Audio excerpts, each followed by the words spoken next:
You're listening to the From Imposter to Empowered podcast. I'm your host, Jill Perrick, a business and mindset coach who specializes in imposter syndrome. If you feel like you're not as smart, capable, or worthy as you actually are, and that someone is going to find you out, then you've come to the right place.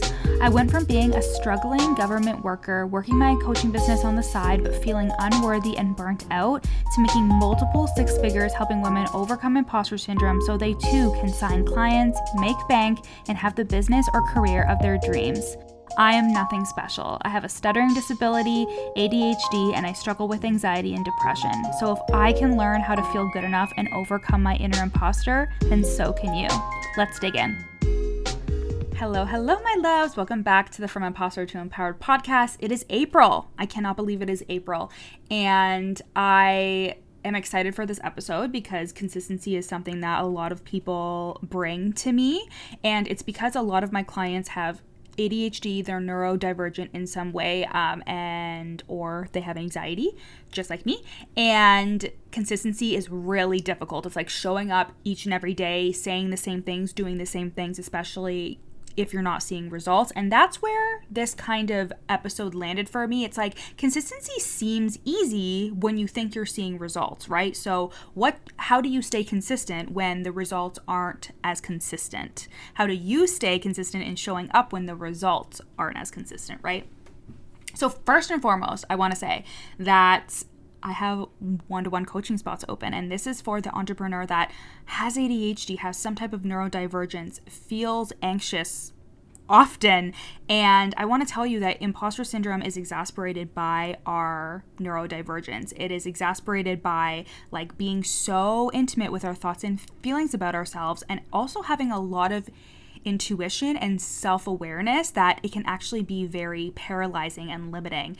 And you are not alone if you've thought, because I feel like I'm always working against my brain, how am I going to be able to build this business to where I want it to be? And I have been there, and I have built my business to multiple six figures through trial and error and figuring out how I enjoy doing business and what I truly want to do.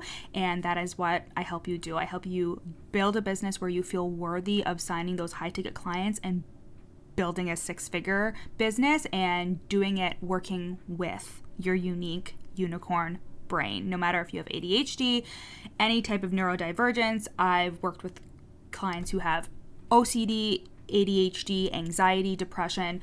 These are all forms of neurodivergence. It's just when your brain functions differently than a normal, mentally well person. And it's really what makes you special. It really is meant to help you work within your business instead of making it work against you, right? So that is what we do. We help you sign high-ticket clients and build a six-figure business using your special unicorn brain. And one of my newer clients, she had been consistent for a little bit in terms of consistency with posting, and she said the things, but she wasn't really selling, and she wasn't really showing her face. And she was literally consistent in showing her face and talking about her offer, actually selling on her stories and through her posts. And she booked 3 consults just after a week after her and I started working together. Like a week after her and I started working together, things started happening because we started working on that belief system of, you are worthy of having this business. You are worthy of signing these high ticket clients, and let's start there. And it really started with the consistency that came from that belief system of, you are worthy to do this. Who are you to not? You have something really unique and special to offer the world. So if this is all sounding like, yes, this is what I need somebody in my corner. I need somebody who knows what I'm dealing with. I need somebody who sees me and can help me translate that fire and that spark that I have inside of me and translating it into signing high ticket clients. I'm your girl. Book a sales call at the link in my bio, and we will see if it's a good fit for you. And this is for 6 months of one-to-one coaching. So let's talk consistency then. Okay, this is literally one of like my most asked questions in terms of like, Jill, how the fuck are you so consistent all the time? You always feel like you have something to say. And I first and foremost want to say that one of the many reasons why I'm so successful and why I'm so consistent as well is because I truly believe that everything I say has value. And I know that that sounds very like everything you say. Yes, everything. Like, I truly believe that when I show up and I say even like the smallest thing, somebody is reading it, they are integrating it, they are either relating to it or they're learning from it. I truly believe that. And I want you to also think about this in terms of defining consistency for yourself in a way that works for you. How can you define consistency that isn't all day, every day? The problem here is you are looking at, okay, I have to be consistent, but it's so vague in its definition that you're not challenging it and that it just never feels like enough. It doesn't matter how often you show up, you're telling yourself it's not enough, it's not enough. And that is coming from the fact that the very definition of consistency inside of your brain is all day, every day, all the time. But that is not the definition of consistency. At least it's not for me. You have to learn how to define consistency for yourself in a way that works for you. And when we are actually creating a structure for ourselves, we allow ourselves to flow within that structure. So getting on a schedule that gives you a little bit of structure that you created, so it isn't something that somebody tells you to do. And this could look something as simple as, okay, my version of consistency is I'm going to show up every day. I'm going to post one series of stories in terms of a mini training or a lesson. And I'm going to do that 5 days a week, and that is going to be my definition of consistency. And just creating that structure allows you to flow within it. When I was working full-time, I did have a social media manager, but she would only post things for me, and that was because I was at work, and in our building I didn't get a ton of service, so it would actually be really hard and I had undiagnosed ADHD, so I would always forget to upload my post. And so I unknowingly worked with myself in terms of being like, okay, I always forget to post, and then it always like creeps up on me and I get really stressed out being like, fuck, I have to post something. So how I rectified that, again, I was undiagnosed. I had no idea that I had ADHD, but this made so much sense to me, was that I worked on my content the week before. I actually used to do it like a month in advance, which is crazy. So I would work on it a month or a week in advance, whatever was happening for me at the time. If I was super, super, super prepared, then it would be a month. But if I was just like flying by the seat of my pants, it would be a week. And I would create the content, and then I would put it in a Google Doc, and I would tell my social media manager, okay, I want these posts, here's the picture, here's the caption, uploaded at this time on this date. And so we had a schedule. And sometimes I would be on my lunch break and I would open my Instagram and be like, oh yeah, she posted, great.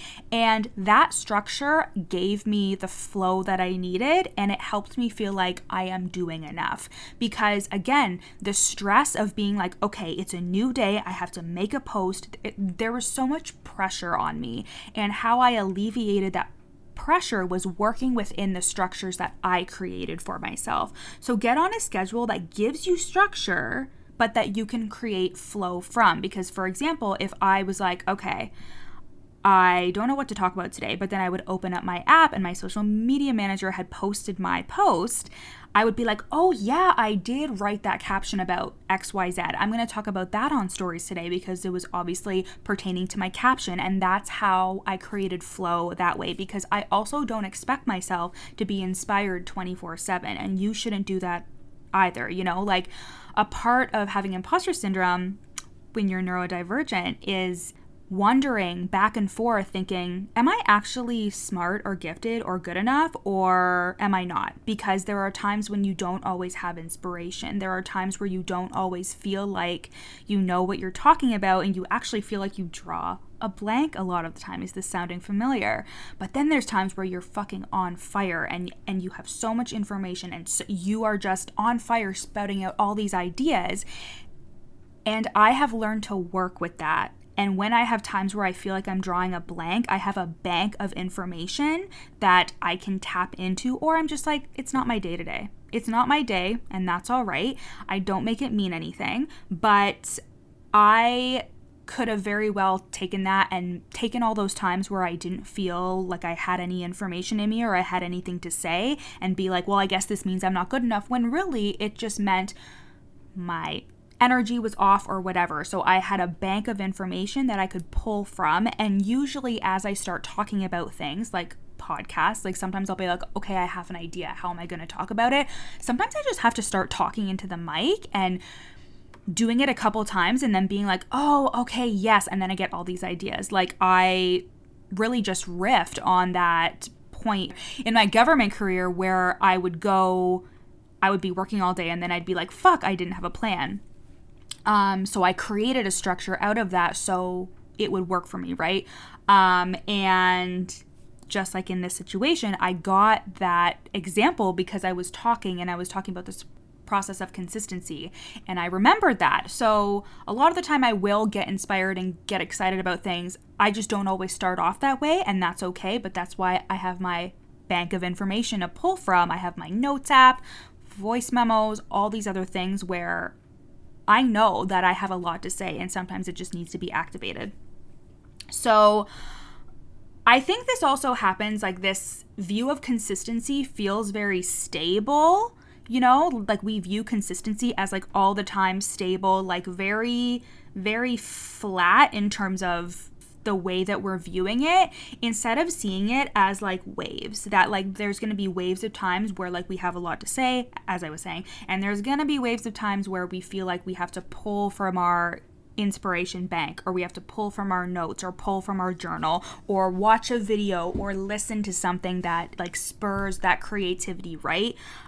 So maybe even giving yourself a visual of like consistency looks however I decide for it to look. Again, creating that structure, but maybe visualizing the consistency as something that's like up and down or waves, instead of seeing it as just a straight line, always giving value, always being good enough, always, always, always. And remember, with your neurodivergent brain, all or nothing is something that comes up a lot for you. So all or nothing, having an all or nothing kind of thinking pattern is like, I'm either consistent all the time, or I'm not good enough, or I'm not doing enough, or I'm not being consistent. A lot of my clients will come to me and be like, I didn't show up for a couple days, and they will think that their business has imploded, and they'll be like, everything's gone to shit, blah, blah, blah. And it's like, or you just took a break. It's all how you're reframing it, right? Like, it's kind of like if I take off Friday to Monday and I show up Monday morning, it's like, yeah, I took the weekend off. But like, why do I feel the need to say that? You know what I mean? It's not me being inconsistent. It's me having the weekend off. It's really how you're reframing that in your mind as well. So creating flow from structure, okay? So we talked about that. Viewing everything as transactional instead of compound interest, that is something that is also taking you away from being consistent. And that means that you're looking at every time you show up as an instant transaction in terms of, I'm going to say this and then I'm going to get a sales call, or I'm going to do that and then somebody is going to ask to work with me. That does happen. I'm not saying it doesn't. That absolutely does. But the consistency is what builds trust, and your body of work is being created on your social media, on your YouTube, like TikTok, Instagram, whatever you use, on your podcast. Have there been clients who have come to me because they heard one podcast episode, or they just found me and binged my entire podcast and then asked to work with me? Yes, that can happen. That can absolutely happen. But people don't get the opportunity to do that if you don't create a body of work, if you don't have a compound amount of work, that things are always working for you and they are always building upon each other. You cannot create a body of work if you're constantly putting something out there and thinking, okay, I hope this converts, you know? And of course, we have people that have programs or downloads or whatever where it's like content that converts, but there truly is no right answer. There truly is no right thing that you could do or say that's going to get people to buy. It is more often usually the compound interest of your content. It is you showing up day after day, consistency in your messaging, not so much consistency in like you being online all the time, consistency in what you're saying. Like that really leads me into two. It's like I see it more as consistency in your messaging. Are you saying the same things over and over again? Like, are you saying, I help this person achieve this result? Are you thinking of different ways to say it? Are you talking about your experience and your results and all of those things that are going to lead people down the client funnel to work with you because they trust you, because you're consistent in your messaging? And the only way you can be consistent in your messaging is being consistent in how you show up and believing that you are creating a body of work, and instead of expecting every single thing to be transactional, instead of showing up and thinking, what do I have to say today to get someone to book a sales call? That makes total sense if that's what you're thinking, but there's more underlying things happening there, right? There's deeper things that are happening there in terms of you being like, I have to say this perfect thing. That is going to paralyze you more than if you were like, I am creating a body of work that my soulmate client is going to come and binge, and they are going to look at this and think, fuck yes, I need to work with this person. Everything she's saying is just hitting the nail on the head for me. And as Simone Seol says, quantity creates quality. So the more that you're saying your result, the more you're talking about yourself and how you can help people, the more you are doing that, the easier it will be to convert, because again, you are creating a body of work and seeing it that way as well for yourself. Every time you show up, think, I am just adding on to the last million stories that I just did. You know, like I believe that I'm creating a community of people who are getting to know me and who are going to be able to scroll through my content and see this amount of work that I'm creating for them to consume. Again, somebody can see one post of yours and be like, fuck yeah, I need to work with this person. But a lot of the time it is because they trust in what you're saying and they see your body of work. And it's really important too to just challenge your belief systems, right? So challenging your belief systems with, what do you believe every time you show up? Like, do you believe you have something of value to say? Do you believe that this business is going to work out for you? Identifying those zoomed out thoughts is what I call them. And it's basically like underlying everything that you're doing, because the entrepreneur that is certain that she is going to be successful, that is certain that things are always working out for her, shows up in a very different energy than somebody who is like, I'm giving myself until the summer to make this business work, and if it doesn't work, then I am quitting my business. Like, extremely different energy. Again, if you're thinking like, every time I show up and somebody doesn't inquire with me about my services, I lose belief in myself. Just think about the energy that you're coming from if those are your beliefs. And you might not even realize it, but if you dug a little bit underneath, which is a lot of what we do in one-to-one coaching and your coaching with me in general, is like digging underneath your everyday thoughts that you think nothing of and being like, fuck, there is a belief system under there that like, I can't make this work, or that things aren't going to work out for me the way that I want them to, right? And that's where all the work is. And that's what actually creates consistency, is you realizing that your thoughts and your feelings are having a direct impact on how you're showing up and the things that you're saying and how fucking consistent you are. When I was showing up between 2018 and the beginning of 2020 and having not made a lot of money whatsoever, I was super burnt out, and there were a lot of things that like weren't good, but I was honestly so hell-bent on the belief that like I was going to be successful. I was going to make this work, no matter how much imposter syndrome I had or any of the other things that are able to be worked through. I had that underlying belief of like, I'm going to make this shit work. Like, I'm going to be successful no matter what. Of course I'm going to leave my job. Of course I'm going to do all these things. Even if I was scared shitless, I still had that underlying belief, like, this is all going to work out for me. I'm going to make it work. And it did.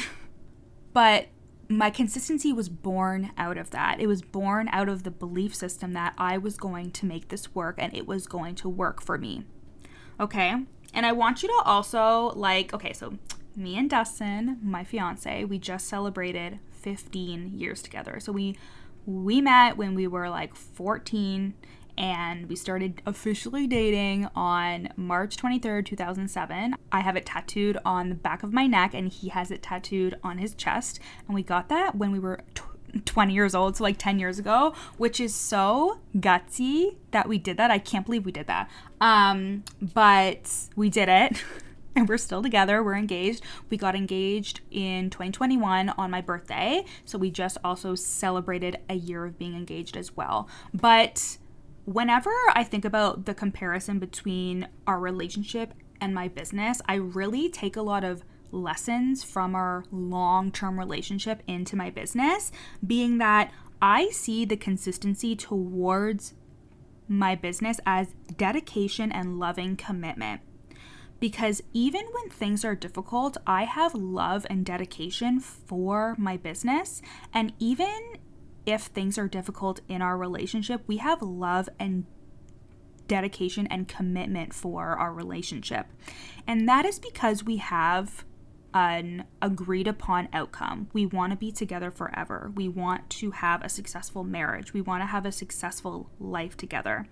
And that outcome really helps us see our arguments or see the things that we deal with through a different lens than if we were to view our relationship as like we're not as committed or we're not as dedicated. Kind of like if I were to be single and then get into a relationship with somebody new but not be too sure what the outcome was. I was just having fun and like this wasn't going to be a super long-term commitment. The conversations that we would be having would be very different, right? Or if we had an argument and like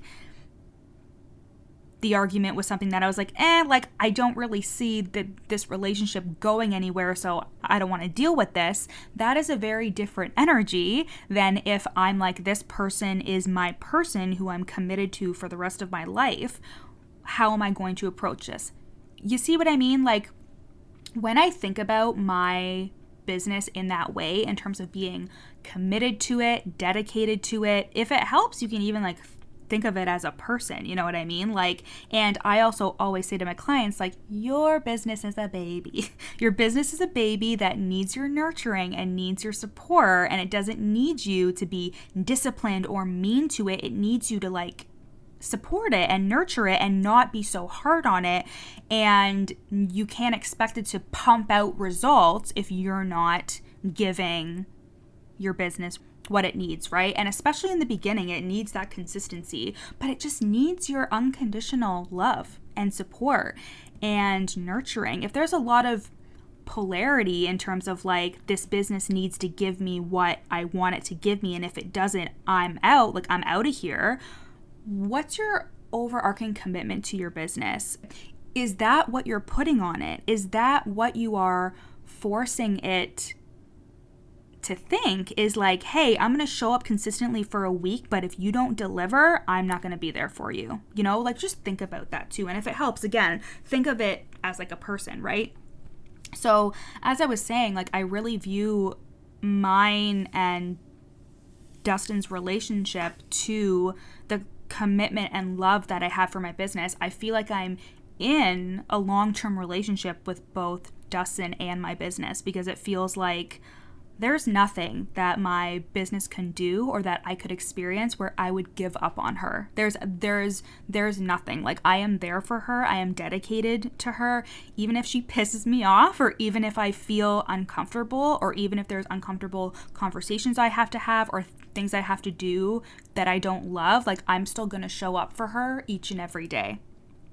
And the outcome is behind every intention. It's behind every uncomfortable experience. The outcome. Just like in my relationship, the outcome is that we are going to be together forever, and we are going to be married, and we are going to have a successful relationship together, and that is something we're working towards. And with your business, it's the same thing. Is yes, consistency, but for what purpose? What are you doing this for? And if you are finding thoughts underneath it of, well, it's hard for me to be consistent because I don't know what's going to happen, or I'm not that committed to it because what if I fail? All of these thoughts and feelings that are underneath what you think about yourself and what you think about your business, they are going to come through in how consistent you are and how committed you are. And not in a shamey way. It's scary to do this business. It's scary to show up online and sell. It's scary to do these things. It's triggering to our nervous systems to do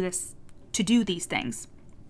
But as always, your thoughts and your belief systems are going to be under how consistent you are in your business. So intangible, all that stuff that I just said, but tangible, getting on a schedule that gives you that structure so you can flow within the structure, and reminding yourself that consistency is something that you define. And if you are just thinking of it in a super vague way in terms of consistencies all the time and no matter what I do, it's not good enough, then that's also something to look at as well. So creating a structure that works for you, whether that's planning content or having an idea bank or an inspiration bank that you can pull from, creating that structure for yourself so you can flow within your structure, defining consistency in a way that works for you and actually helps you stay consistent instead of makes you shame yourself and feel like crap about yourself and your business, and recognizing the underlying thoughts and beliefs that are behind your lack of consistency, or that are behind your thoughts about being consistent and how hard, in quotations, you think it is, because it's really just a loving and dedicated commitment to your business and to yourself. I was talking with a client, and we're going to wrap this up soon, but I was talking to a client, I was coaching her, and she was one of those people who is neurodivergent and has a complicated relationship in terms of like showing up for a while and then dropping off, and then showing up for a while, then dropping off. And it felt like she was constantly starting over. And I was like, at the end of the day, like, you not showing up for your business is just another way that you don't show up for yourself. And we were like, damn, potent. But the point of that being is that her business is something that she had to realize was something that she was committed to, right? And something that she was going to be there for and was going to nurture, just like her children that she nurtures every day, no matter how she feels. You know what I mean? So showing up for your business is just another way that you're showing up for yourself. It's just another way that you're like, I believe in myself. I believe in my capabilities. And I believe that there is a result out there for me, whether that's signing your next high ticket client or building a multiple six-figure business. That result is meant for me, and I believe that it's going to happen. Okay, so let me know how you like this episode. Go onto Your Coach Jill, send me a DM, and screenshot this episode, and again, tag me, add it to your story at Your Coach Jill. And if you are interested in working one-to-one with me, if you are interested in utilizing that beautiful special brain of yours, that unicorn brain of yours to sign high-ticket clients and build a six-figure business, then you're going to want to go to the link in my show notes and book a sales call. We can see if 6 months of one-to-one coaching is a good fit for you. Okay? I love you guys so much. See you next week. Thanks for listening to the From Imposter to Empowered podcast. Head to the show notes to find out how you can take this work deeper with me in one-to-one coaching or in my lifetime group coaching program, The Worthy Woman Method. In the show notes, you'll also find a free 3-day challenge to start the process of overcoming your inner imposter. And once you're done with that, screenshot this episode and share it on Instagram, tagging me at Your Coach Jill so we can connect. See you next time.